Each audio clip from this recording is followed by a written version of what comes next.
Mbote na bandeko balandi ya magazine télévisé Mayele za wabino Ketsa Nzeke venazana esengo ya ko présenter magazine na biso ya mokolo lelo.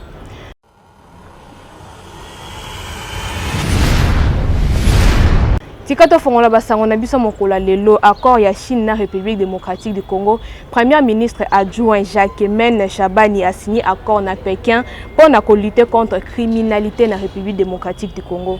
Tolanda.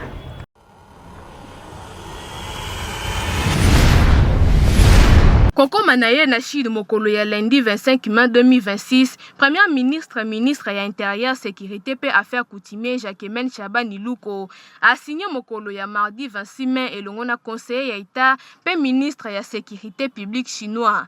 Ezalaki accord ya coopération policière na matière ya application ya loi elongo na programme ya la police congolaise. Accord eko permettre na République démocratique du Congo na ko renforcer ba capacité opérationnelle ya la police pour la assistance technique ya Chine na cadre ya ko lutter contre la criminalité. Fraude natal lopembe ba na nzela ya internet na tina ya kosalela boyokani groupe de travail conjoint et salemaki na parti nyonso mibale coordonné na ngambo ya Congo na secrétaire général ya intérieur pe na ngambo ya Chine na directeur ya coopération internationale ya Chine signature ya accord oyo ezalaki bongo historique gouvernement ya République na nzela ya ministère ya intérieur sécuritaire décentralisation pe affaires coutumières na mitindo ya volonté ya chef de l'État Félix Tshisekedi Tshilombo na kobati elongo na Chine coopération ya kitoko. Conseil national ya ba ministre ozalaki présenté na Augustin Kibasa ba valider bon projet ya ko créer ba guichet numérique na République démocratique du Congo Tolanda.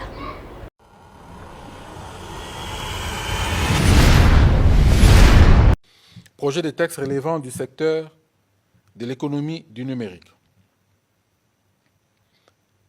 Le ministre de l'économie numérique a soumis au Conseil pour examen et adoption le projet de décret portant création, organisation et fonctionnement du guichet numérique de la République démocratique du Congo. Il s'agit d'un service public à caractère technique et économique placé sous l'autorité du ministre ayant le numérique dans ses attributions. Il aura pour mission principale d'assurer la mise en œuvre opérationnelle du système intégré des services publics numériques de l'État. La mise en place des guichets numériques constitue ainsi une avancée structurante pour l'action gouvernementale. Elle permettra notamment de doter l'État d'un point d'accès unifié, sécurisé et interopérable aux services publics numériques et d'améliorer ainsi l'accessibilité, la transparence et l'efficacité des services publics pour les citoyens et les entreprises. Il convient également de rappeler que le concept du guichet numérique s'inscrit dans la continuité des initiatives de transformation numérique déjà engagées par le gouvernement et présentées dans le cadre des projets structurants relatifs à l'écosystème e-gouvernement et e-administration. Après débat et délibération, le Conseil a adopté ce projet de décret. République démocratique du Congo ba président ki bongo travaux ya UNESCO o ebanda ki mokolo ya 19 mai kino mokolo ya 26 mai na République démocratique du Congo elekana ki ndenge nini Tolanda.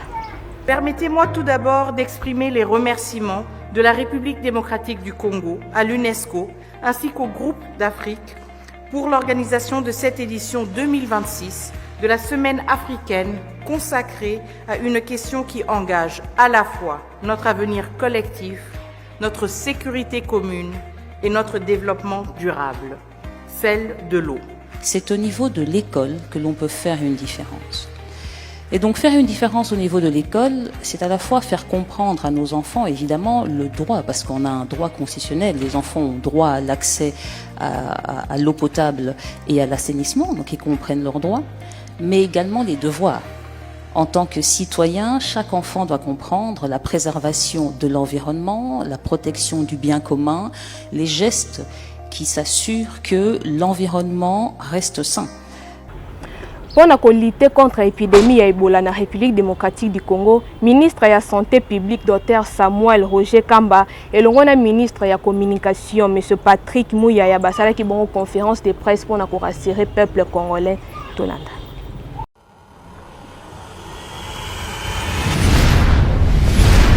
des chiffres des différents cas tels que vos services les tracent et les présentent à travers les sites REP. Après, vous pourrez me dire de quoi a été fait votre agenda aujourd'hui. Monsieur le ministre. Merci beaucoup. Je crois que je suis aujourd'hui plutôt content encore parce que je crois qu'à partir de demain, il y aura de moins en moins de cas suspects, il y aura de plus en plus de cas réels. Parce que vous savez, je vous ai dit que nous attendons toujours que le laboratoire nous confirme avant de dire que ce sont des cas suspects. Si on reste sur la formule d'hier, nous sommes autour de 1000 cas, comme je l'ai annoncé. Peut-être 1028 cas suspects, c'est quasiment pas différent par rapport à hier. Mais ce qui est nouveau aujourd'hui, et qui va l'être davantage, c'est qu'avec les capacités de laboratoire que nous avons vraiment améliorées, mokolo ya dimanche 31 mai, secrétaire général ya IDPS Augustin Kabouya alobelaki etamboli ya ba force progressiste oyo ya régime congolais lekanaki ndenge nini tolanda.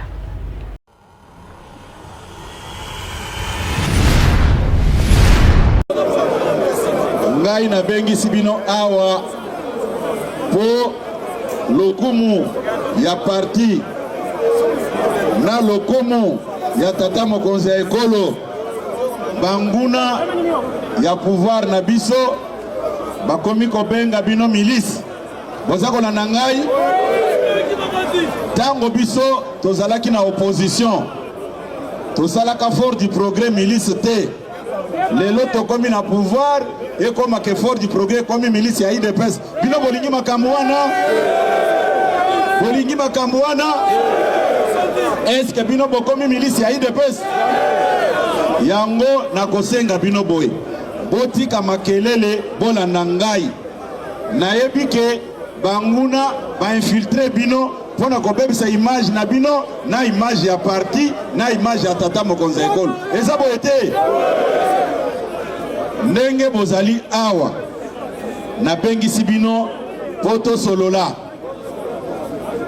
bato oyo bazokamba bino bango batelemi na ngai awa bozolanda nga malamu botika makelele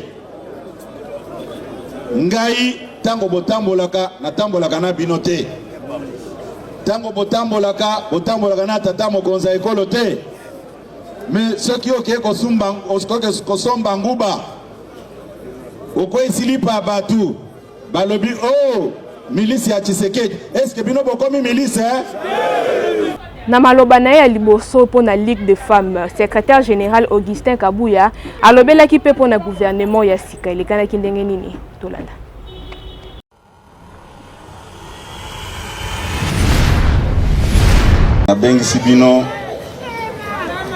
nabengisi bino lelo awa eza mpona kozwa bino ngonga molai te eza mpona koyebisa bino ke parti oyo eza na mokonzi nango kombo na ye Félix Antoine Tshisekedi Tshilombo bobetele maboko.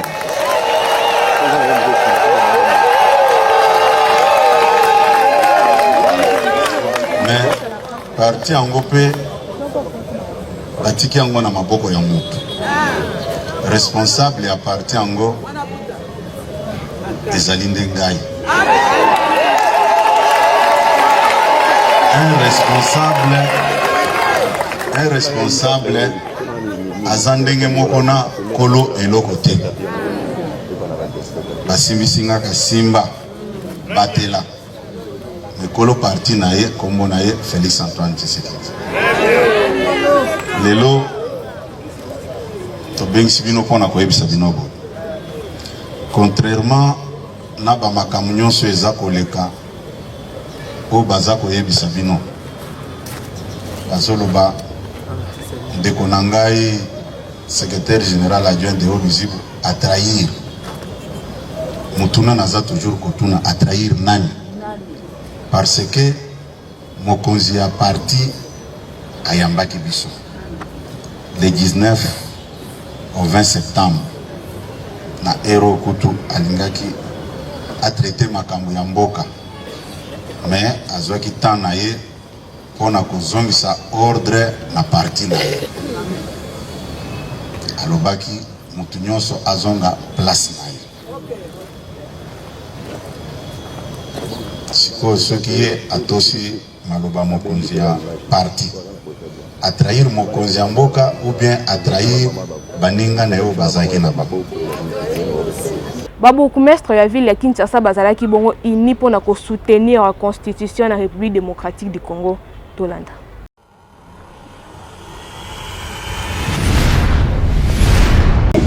Bourgmestre des 24 communes de la ville province de Kinshasa, réunis au sein de notre collectif, profondément attachés à l'unité nationale, à la stabilité des institutions de la République et à la défense des intérêts supérieurs du peuple congolais, considérant le rôle des entités territoriales décentralisées dans l'encadrement des populations, la consolidation de la paix, la cohésion nationale et l'accompagnement des grandes orientations des chefs de l'État, réaffirmant notre engagement républicain envers les institutions légalement établies de la République démocratique du Congo. Vu l'urgence et la nécessité, déclarons ce qui suit. Nous, bourgmestres des 24 communes de Kinshasa, renouvelons solennellement notre loyauté envers les institutions et réitérons notre soutien au président de la République, chef de l'État, son Excellence Félix Antoine Tshisekedi Tshilombo, garant de la nation, de l'unité nationale et du bon fonctionnement des institutions de la République. Saluons son engagement constant pour la défense de la souveraineté nationale, la restauration de l'autorité de l'État, ainsi que la recherche des solutions durables face aux défis sécuritaires, sociaux, institutionnels auxquels notre pays demeure confronté. Apportons notre soutien aux accords de Washington, considérés comme une voie diplomatique importante dans la recherche de la paix, de la stabilité régionale, du respect de l'intégrité territoriale de la République démocratique du Congo. Encourageons toutes les initiatives internationales et régionales sincères visant la cessation des hostilités, le respect du droit international ainsi que la préservation de la souveraineté de notre pays. Soutenons toutes mesures de sanctions prises à l'encontre de l'armée rwandaise, ainsi que tous les groupes armés, les mouvements rebelles, belligérants congolais impliqués dans les violences, l'instabilité, les atteintes à la paix sur le territoire national. Gouvernement ya ville ya Kinshasa babuka ki bongo ba marché pirate nyonso na ville ya Kinshasa précisément dans Zando tolanda.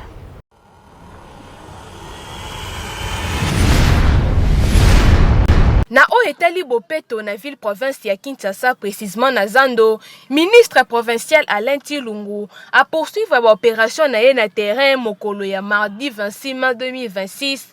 Ba effort ya hôtel de ville ya Kinshasa po ete esika ezali ndinga ya Zando ezala propre pe na sima kokita na ye mokolo ya lundi. Ministre provincial ya infrastructure, ya travaux publics, ya affaires frontières, ya planification urbaine Alain Tshilungu azalaki lisusu mardi na ale ya ndinga ya Zando pona kotala bopeto pe kolongola basalite na nzela pe kobuka ba entreprise oyo ezali na mibeko te na Zando. Calibre mapona ko éviter accident. Bat baza na bonne compréhension basala ndenge ya malamu po esika ezala pole batu ki bakota na kati ya Zando. Bon message eza kaka moko te basali mpona bolamu biso totika kokangama na balabala tokota biso tu na Zando po nzela ezala pole to éviter accident. Nje iloko esengi kotika na marché na nzela boye eza vraiment itoko te. Donc eza vraiment bien chef de l'État doit toujours simanaye. Église évangélique et prophétique la source d'eau vive bazana milulu monene oye banda ki mokolo ya lundi 25 mai kino mokolo ya dimanche 7 juin ezoleka na ndenge nini tolanda.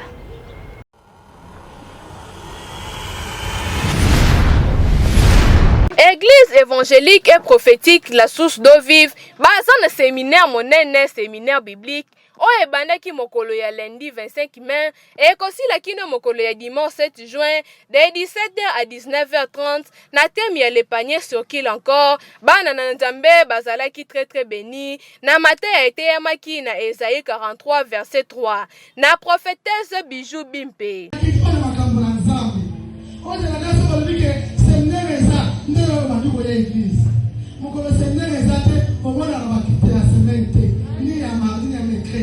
dans la gaiote, mais laisse-moi dimanche, nous sommes tous les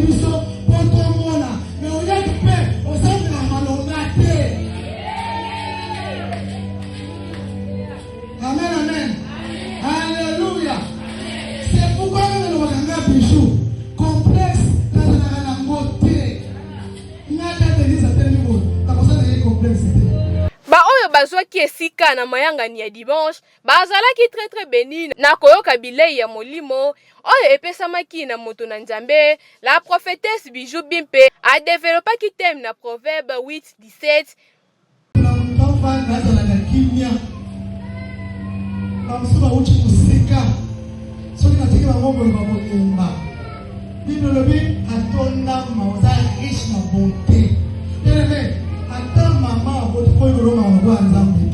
Boya ebele église eza place ya kobunga te kaka na route Kimwenza numéro 102 na quartier Sebo na commune ya Mongafula, référence entrée des sœurs. Pasteur Lola bengisi bino nyonso na mini campagne na ye oyo kozala mokolo ya dimanche 28 juin na espace Boba Tolanda.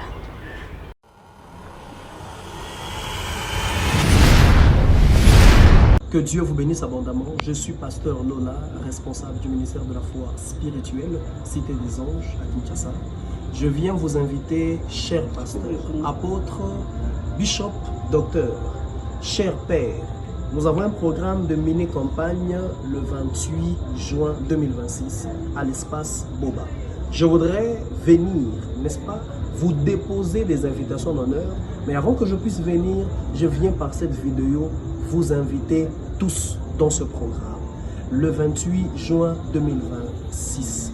Alors, cher papa, cher homme de Dieu, cher pasteur, révérend, prophète, Kozangate, c'est une façon pour toi de soutenir l'évangile, une façon pour toi de nous soutenir, une façon pour toi aussi de manifester ton amour envers Jésus-Christ notre Seigneur.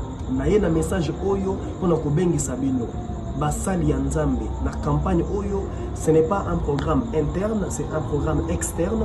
Alors je viens pour vous inviter au travers la vidéo. Que Dieu vous bénisse abondamment. Les invitations d'honneur vous serez très bientôt arrivées. Soyez bénis et bonne soirée à vous. Que Dieu vous bénisse abondamment. Nous nous retrouvons le 28 juin, un dimanche, de 16h30 à 19h30 à l'espace Boba. Soyez bénis. Église Tech la gloire oekamba makana pasteur Lambert Kabengela ba clôtura ki bongo un mois du Seigneur mokolo ya dimanche 31 mai lekana kindenge nini tolanda.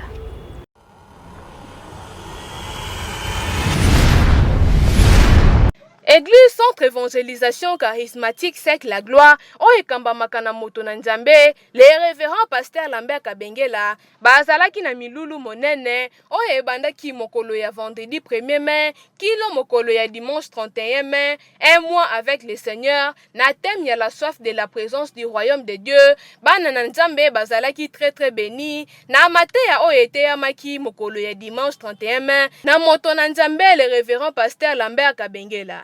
Je vois quatrième personne. Quatrième personne. Son image, sa visage est semblable au visage, à l'image du Fils de Dieu.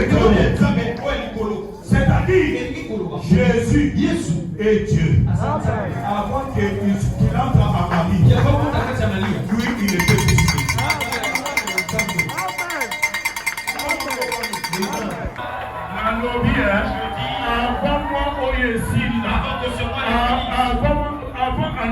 Avant que cette année ne se finisse,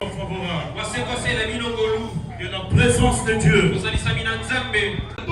Ba oyo bazwaki esika na mayangani ya dimanche bazalaki très béni na koyoka bilei ya molimo oyo epesamaki na moto na Nzambe pasteur Lambert Kabengela pe bana na Nzambe bapambolamaki na mokanda ya Genèse chapitre 22 verset 10 à 14.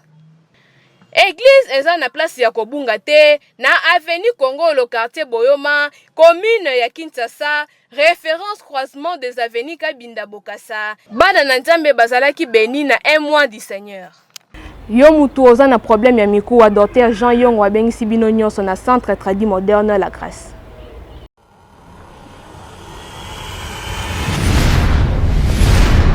Ya Congo Kinshasa Brazzaville pe Angola yoka Centre Tradi Moderne la grâce à bengisi bino elongona docteur Jean Yongo bakisela kaye Nzambe ya mikuwa alobi yo mutu obukana ata mukuwa edeplasa ndenge nini ata batia yo libende pendant une année yaka epai ya Dr Jean Yongo okozwa solution asuki wana te alobi lisusu yo mutu oza na problème ya colonne nerf sciatique moto kobima na se ya makolo kosala lokola crampe oza pe lisusu na problème ya tête fémorale, c'est-à-dire likolo moko mulai moko mukuse wana kutu azo traité yango dada kima na lombango na centre traduit moderne la grâce okozonga mobimba e na bandeko nyonso bazolanda biso bazomi partout dans le monde entier ngai oyo docteur Jean Yongo nzamba mikuwa bato baza ba problème ba défaut etali tête fémorale o bazo za lokolo moko mulai moko mukuse baza bandako bazo kangai bavana na bandako te baya na centre traduit moderne la grâce tozo bongisa yango nazaki ya kobukana nayaki na centre traduit moderne la grâce na bandaya kotambola te mais sikoyo batenga nsima balongoli namoni vraiment ça va na bandi kotambola tangwa mafuta bongo bokanisi esili Dr Jean Yongo azo traité pe maladie lokola hernie, hémorroïde, faiblesse sexuelle, prostate, AVC, ata loboke kenda yo mopanzi ndenge nini, rhumatisme, mbasu nzoko pe, ba maladie ya ndenge na ndenge alobi kokende gauche à droite te, kimakaka na centre traduit moderne la grâce. Otuningai adresse tozali na commune ya Matete, quartier des bonhommes, avenue de la paix. Soki kaka o commune na se ya pont Matete oyebisi kaka mwana moto memanga na centre traduit moderne la grâce non loin na station DNB en face ya bar Pistis ndeko keba ba centre ya mikuwa ekomi ebele tala ba référence oyo bien po bamema yo chez les voisins te na centre traduit moderne la grâce elongo na Dr Jean Yongo mikuwa ezozonga e. Bonne humeur ya mokolo lelo la patronne à journal télévisé Mayele ayel biso nini tolanda.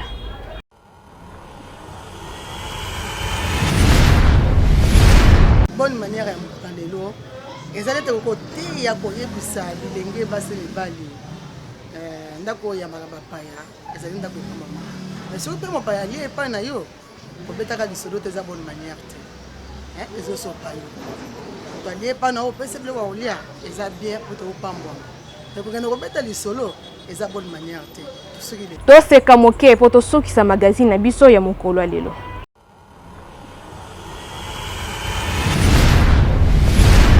Obike mikolo na bani ba prière makasi na batongo la pe mikolo na ke ba prière marginale. Oh, il va passer la prière matinale. Prière martyrale. Martyrale. Martyrale. You peux nous tanga bien te. Mais pourquoi pas prière matinale? Balo baka prière matinale. Te to le tunda. Ah eh! Tu l'as fait moi ça la quoi? Bonjour papa. Bonjour frère. Bonjour Neko. Bonjour maman. Na ABC eki hein? On a des bancs na bandanga ngo. Lobara. Na ABC nga jouer na prière parce que biso et ça prière matinale. Il y a l'unité. On a ABC ça prière martyrale. Il y a l'unité là ABC ça prière. So balobi ba prière ya tongo ça prière marginale. C'est marginal. Ah, Mamoudou mal ya wana. Yo lamba martyrale, yo lamba martyrole. Même ni ngambele ni kujo ba. Yo do bititi la. Même ko ndi de. Allez, bilo voilà. Na même pas comprendre ngambele. Il y a la prière ya martyrale, mais donc il y a c'est ça des martyrs. Ils a bongo. Maman na kanda martyrale. Obi martyrale na masa de mardi. Qui ça makamto vivre. Ça. I don't know. Azongilizuna mbogo. Tokomi na suka ya magazine na biso ya mokolo lelo tika topesa merci à la patronne ya journal télévisé Mayele Bijou Bimpe na sima caméra tozalaki na ingénieur Junior elongo na Enoch Mwamba. Rédaction lelo esimbamaki na Belgrace Masamba bon ngana bino tokutani mikolo oekoya.